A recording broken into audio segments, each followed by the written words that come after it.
بسم الله الرحمن الرحيم والعصر إن الإنسان لفي خسر إلا الذين آمنوا وعملوا الصالحات وتواصوا بالحق وتواصوا بالصبر.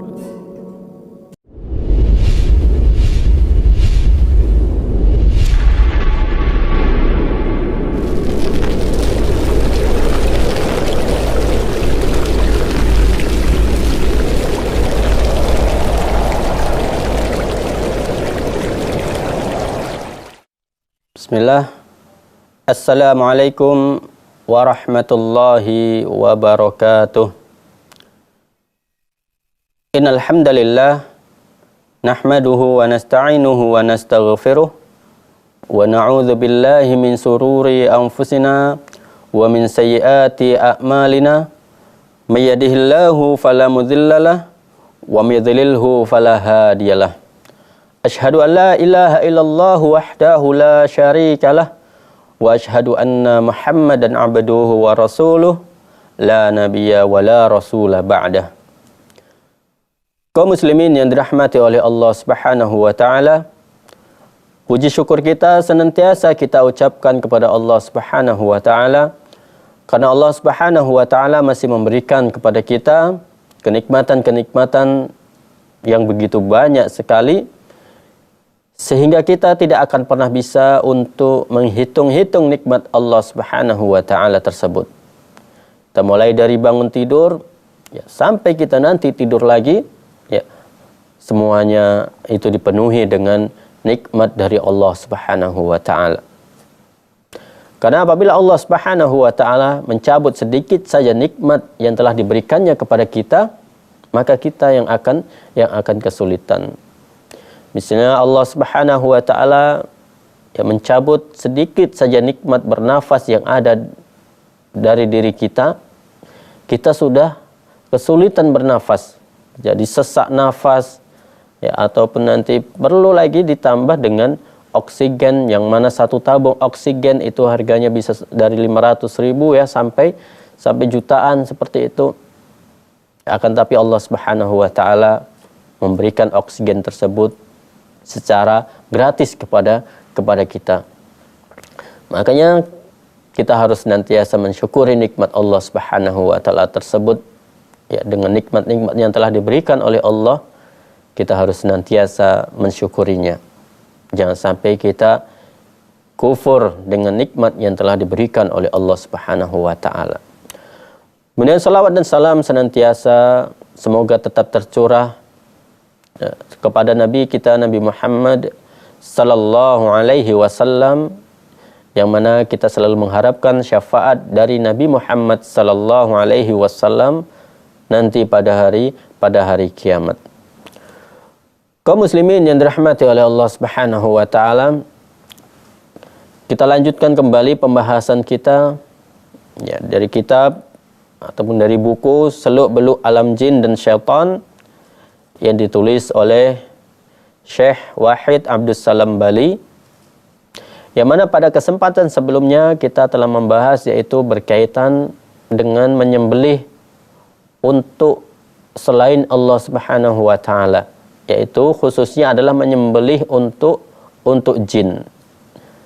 Tentunya hal ini diharamkan dan masuk dalam kategori syirik besar, yang mana ketika seseorang melakukan perbuatan syirik besar, maka ibadah-ibadah yang dia lakukan selama ini akan dihapus pahalanya oleh Allah Subhanahu wa taala.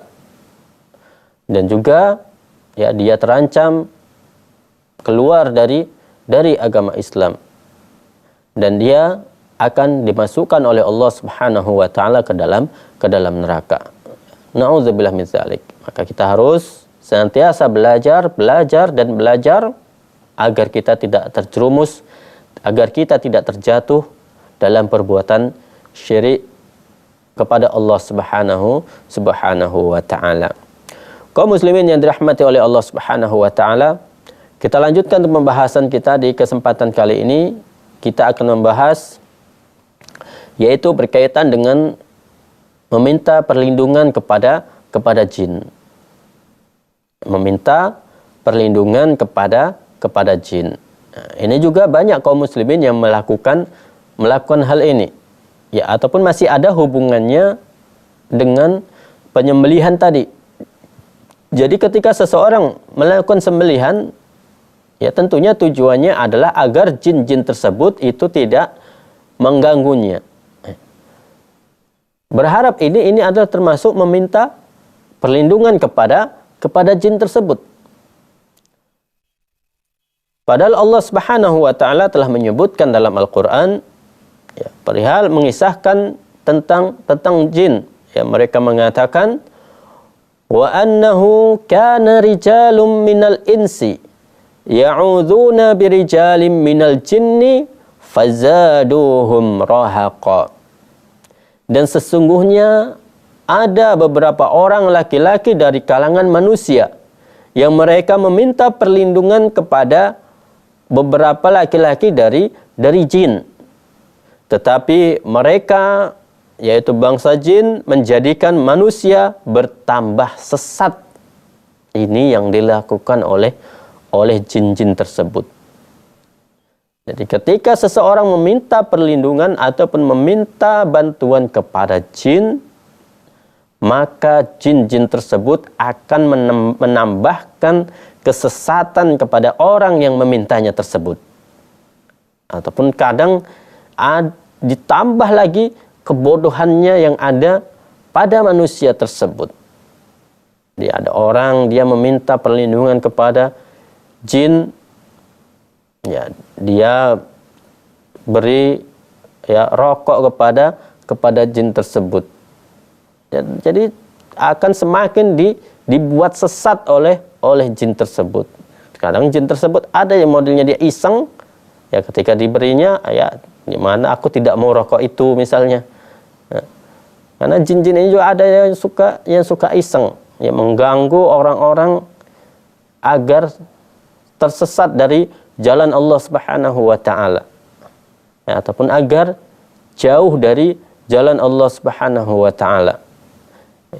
Ataupun terkadang ketika berada di suatu tempat yang kita anggap tempat itu adalah tempat yang angker, maka kemudian orang tersebut meminta perlindungan kepada jin tersebut. Maka ini tidak diperbolehkan. Ya, misalnya dia dengan menggunakan kata-kata izin mbah, aku numpang lewat, ataupun izin mbah, aku mau buang air kecil, jangan ganggu aku. Ya, ini juga tidak diperbolehkan. Padahal ini adalah termasuk kata-kata yang sepele. Ya, nanti akan ada ya doa yang diajarkan oleh Rasulullah sallallahu alaihi wasallam ketika berada di sebuah tempat. Nanti akan kita berikan doanya, ya, sehingga kita bisa membaca doa tersebut ketika kita berada di suatu tempat yang kita anggap angker, ataupun ketika berada di tempat yang baru. Kemudian Al-Imam Ibnu Katsir ya berkata, beliau menafsirkan ayat al-jin tadi, wa annahu kana rijalun minal insi ya'udzuna birijalin minal jinni fazaduhum pasir yang tandus. Ya, kemudian Ibnu Katsir berkata, maksudnya menurut kami, yaitu kalangan jin, kami memiliki tingkat keutamaan yang lebih tinggi daripada manusia. Ini adalah ucapan jin.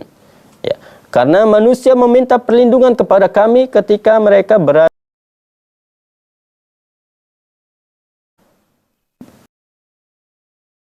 dan tempat-tempat yang lainnya. Sebagaimana kebiasaan dari orang-orang Arab Badui di zaman jahiliyah, mereka meminta perlindungan kepada jin yang menguasai tempat itu agar mereka tidak diganggu. Orang yang meminta perlindungan pada jin itu keadaannya sama seperti seseorang yang memasuki negeri musuhnya dengan ditemani seorang pemuka negeri, tokoh dan penjaganya. Jadi kaum muslimin yang dirahmati oleh Allah Subhanahu wa taala, jadi ketika kita meminta perlindungan kepada jin, ya, maka jin mereka akan merasa Aku lebih tinggi dari manusia. Padahal kenyataannya tidak. Seharusnya mereka bangsa jin ini lebih rendah lagi. Kita yang lebih mulia dari bangsa jin tersebut. Tapi karena kita meminta perlindungan kepada bangsa jin tersebut, maka mereka merasa mereka lebih mulia dari manusia. Dan inilah yang mereka inginkan. Kemudian di saat jin menganggap manusia meminta perlindungan kepada mereka karena takut, mereka membuatnya semakin takut, semakin cemas dan gentar, sehingga manusia semakin takut dan semakin sering meminta perlindungan kepada mereka.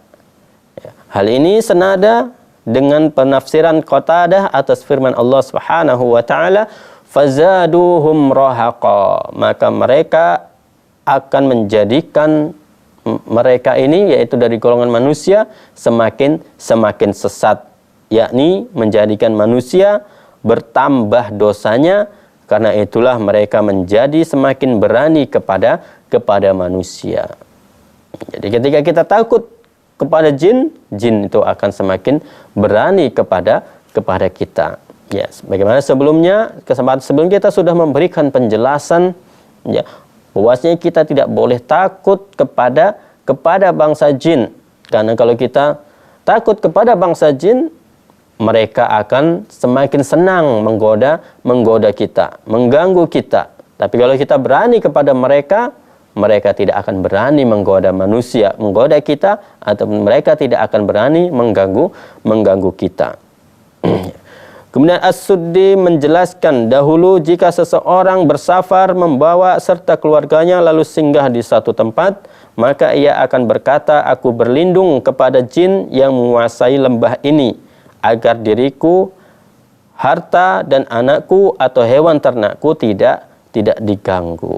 Jadi orang-orang Arab dahulu mereka suka ataupun sering meminta perlindungan kepada bangsa jin.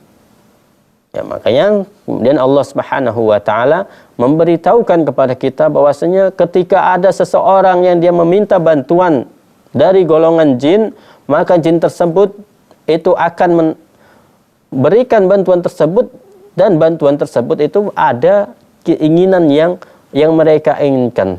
Tujuannya adalah agar untuk menyesatkan manusia. Sudah sesat, ditambahnya sesat terus. Jadi yang pertamanya dia hanya takut, hanya cemas, hanya bilang, "Bah, aku numpang lewat." Besoknya takuti lagi, dia merasa nggak mempan. Besoknya dia bawa jimat. Bah, aku udah bawa jimat, jadi jangan ganggu lagi. Tambah lagi sesatnya. Besoknya lagi dia mengorbankan sesuatu untuk jin tersebut. Jadi akan ditambah terus kesesatan yang sehingga orang tersebut akan semakin sesat. Kaum muslimin yang dirahmati oleh Allah Subhanahu wa taala, ya, bagi Anda semuanya yang ingin bertanya atau mempunyai pertanyaan berkaitan dengan penjelasan kita, silahkan bisa mengirimkan pertanyaan Anda melalui nomor yang tertera di layar kaca Anda semuanya. Dan nanti insya Allah akan kita lanjutkan pembahasan kita setelah beberapa jeda berikut ini.